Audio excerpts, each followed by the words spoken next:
Hi, this is the demonstration of earliest stages of our game Master Turrets. And it's a 3D third-person shooter uh, with a tower defense element, and there is none of that yet in the game.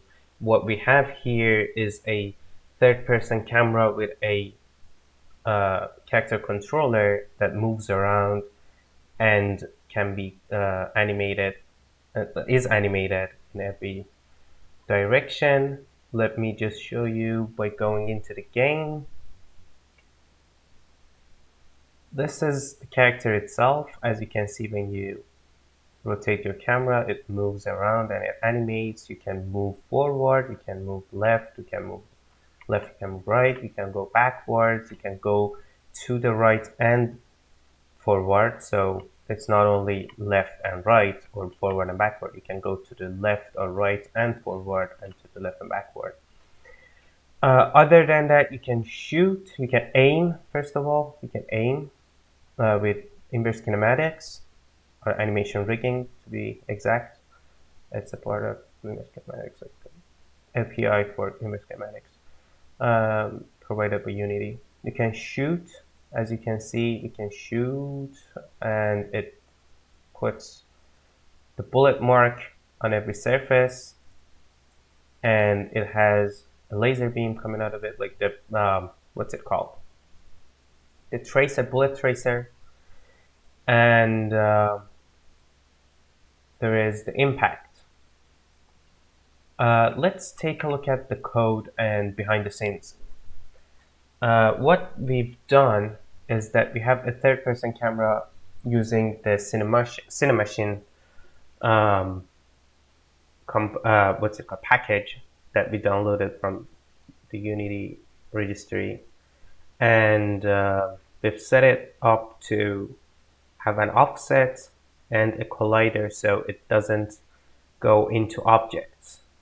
Other than that, we have our animator on the player. Let me bring it up. This is the animator. We had two options. We could code it using the crossfade function from the animator to go from different motions to the other ones, or we could use a blend tree. But the problem with the blend tree was that we wanted an 8-way locomotion pack, so we wanted to move in 8 ways. The problem with that would be it would get very complex with the blend tree. It would have a lot of different blend trees and going from each one to the other one. It didn't cut it for us. So what we did was to code it in this file over here, player animator. What we have is a bunch of parameters, and we set those parameters. Also, we set them in the animator as well,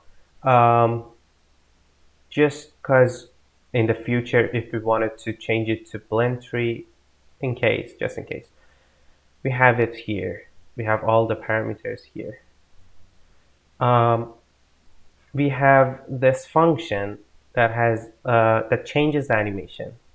It checks if the current animation or current state is not the same as the state that we are changing it to, and it uses the crossfade of the animator to set the new state, and with a bit of blending, because it needs to go from one to the other and it shouldn't go very fast.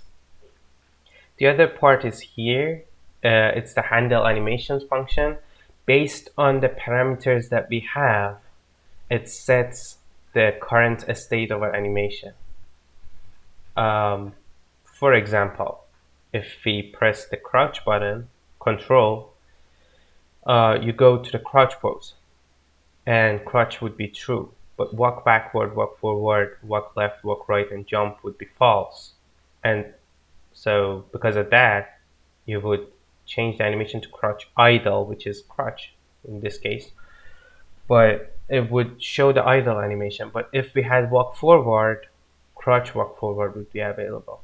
Let me show you the crouch movement as well, because we've worked on that too.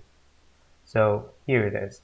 You can crouch. By the way, you haven't set it so when you shoot, it aims. So right now it can shoot without aiming. That's a bug. We'll fix it in the future.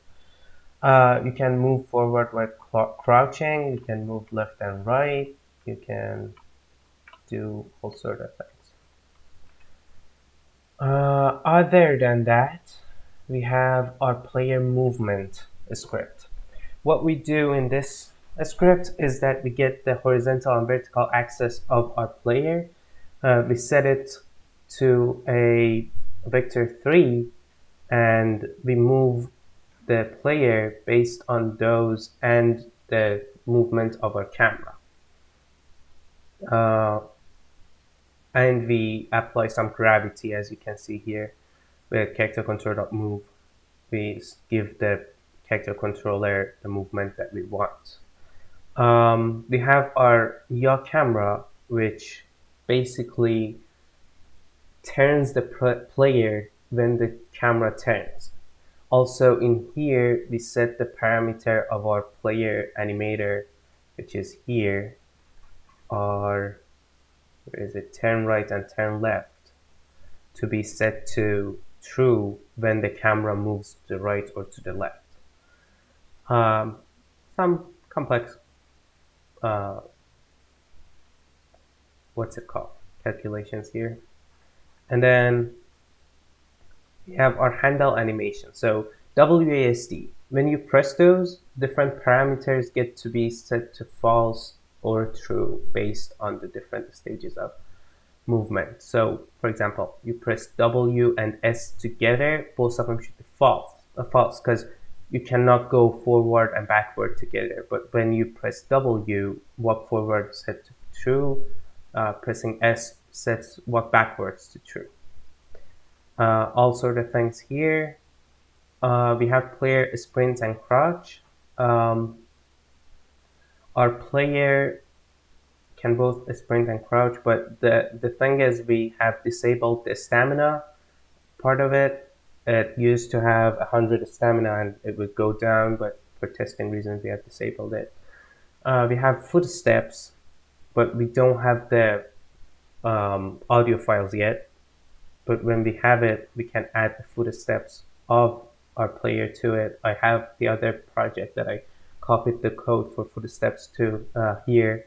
It was the other project from, I don't remember the name of the person, but I followed this YouTube tutorial that was 8 hours and it taught me a lot. It was a really good experience. You have the camera. No, not the camera, sorry. You have your player movement speed, and you have your different speeds of movement based on whether player is moving or sprinting.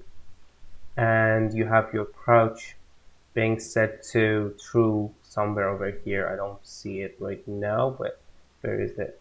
Where is it? Yeah, it's here. You can see that player animator crouch is false if the player is crouching and you press the key left control. So let's take a look at our IK stuff. For the IK, we used animation rigging.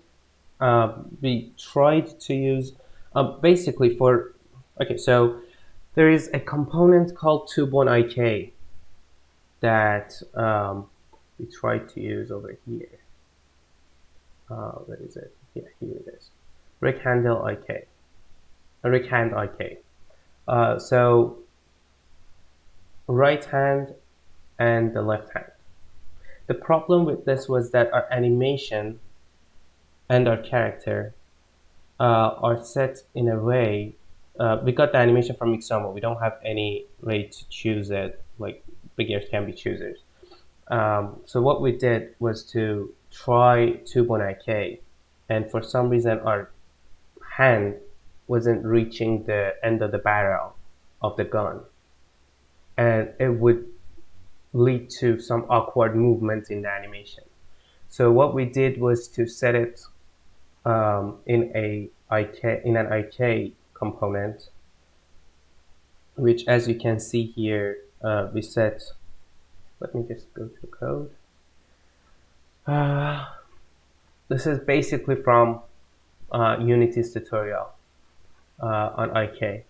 You have your um, animator, and you have your two keys for 1 and 2 to set the IK true and false.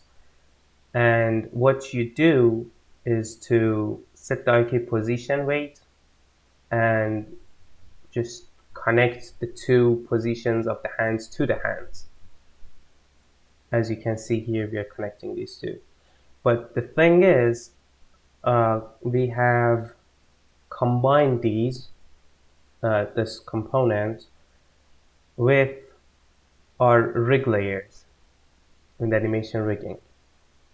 They have 4 different rig layers. This one's not activated.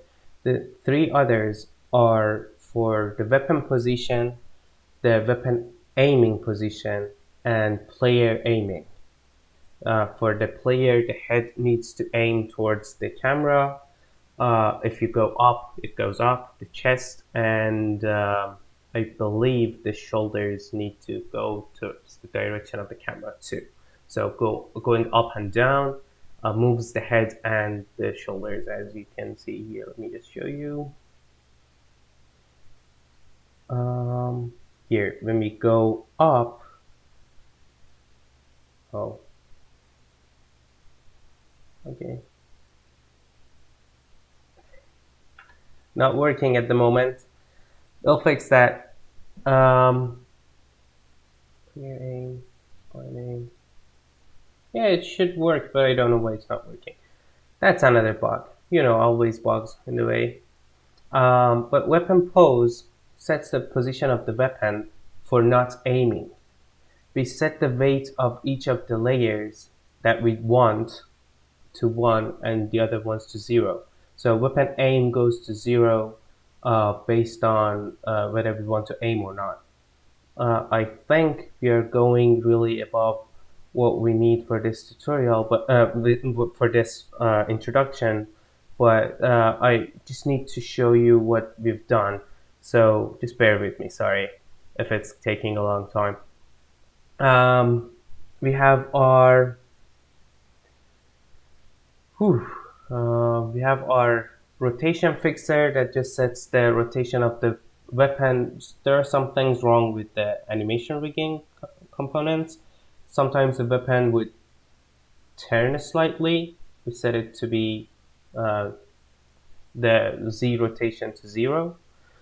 We also have our weapon manager that basically, based on the key that we press, it sets the weapon in our hand. For now, we don't have any second weapon, but it's for the future to help change the weapon. We have a crosshair that needs to be set to whatever object that's. So we have this object here in front of us. Let me just show you. If we go near this object and look here, if this object is in front of the gun, it shouldn't shoot behind this. It should shoot to this object. You see, in the other part of it, it would, before we implemented this, it would shoot behind the object because it's too close to the player and the crosshair needs to be on the object. That's something we did. Raycast weapon shoots a raycast, and for firing a bullet, we used some particle system. We got the assets from Unity's particle system project, and we used those. And I believe that's it. I hope I didn't miss anything. Yeah, locomotion, animator, inverse kinematics, and some firing raycasts for firing bullets. I hope you enjoyed it. I hope this is interesting to you, and thank you for watching. Have a good day.